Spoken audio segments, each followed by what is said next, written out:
Hari ini kita akan bahas formasi pengembang kewirausahaan untuk SKB CPNS dan kompetensi teknis PPPK.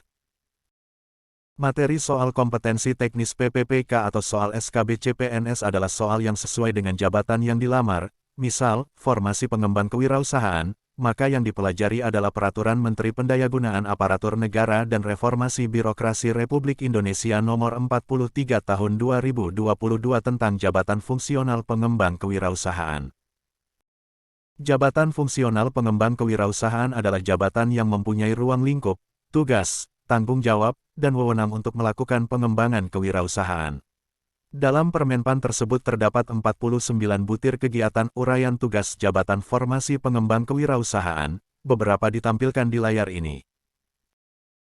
Dari uraian tugas tersebut, silakan dicari tentang peraturan atau modul pendukung sebagai materi pembelajaran persiapan tes.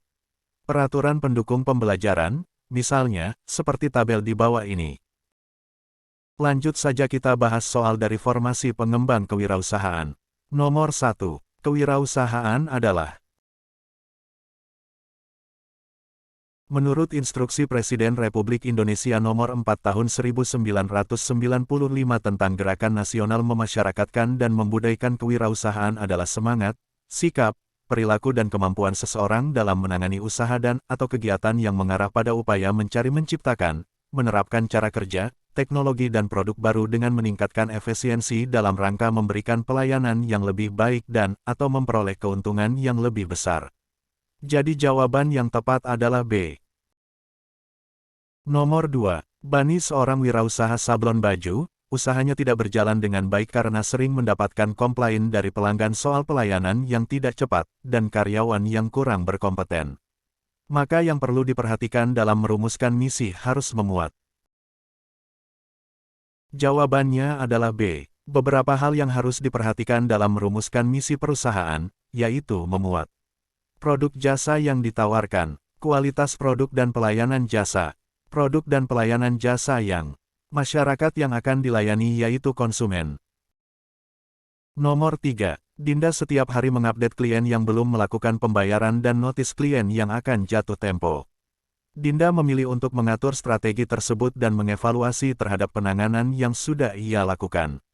Tugas Dinda dalam perusahaan tersebut sebagai. Jawabannya adalah D. Monitoring. Pada bagian monitoring pegawai harus dapat mengupdate setiap perkembangan yang terjadi dalam penanganan risiko yang sedang kita lakukan. Nomor 4. Penyedia jasa yang tidak memiliki tenaga teknis yang kompeten dikenai sanksi administratif berupa kecuali. Pada Undang-Undang Republik Indonesia Nomor 7 Tahun 2014 tentang Perdagangan dijelaskan, penyedia jasa yang bergerak di bidang perdagangan jasa wajib didukung tenaga teknis yang kompeten sesuai dengan ketentuan peraturan perundang-undangan. Jika penyedia jasa yang tidak memiliki tenaga teknis yang kompeten dikenai sanksi administratif berupa peringatan tertulis, penghentian sementara kegiatan usaha, pencabutan izin usaha. Nomor 5, yang bukan termasuk hak konsumen, adalah. Jawaban yang tepat adalah E. Membaca dan mengikuti petunjuk informasi. Menurut Undang-Undang Republik Indonesia Nomor 8 Tahun 1999 tentang Perlindungan Konsumen, hak konsumen adalah sebagai berikut, silakan lihat pada gambar tertampil. Selamat untuk teman-teman yang sudah menjadi CPNS di tahun 2021 dan PPPK di tahun 2022. Jika materi ini bermanfaat silakan like dan subscribe. Jika ada pertanyaan silakan hubungi admin di bawah ini. Sekian untuk pembelajaran hari ini, sampai bertemu kembali di pembelajaran berikutnya. Salam pejuang ASN.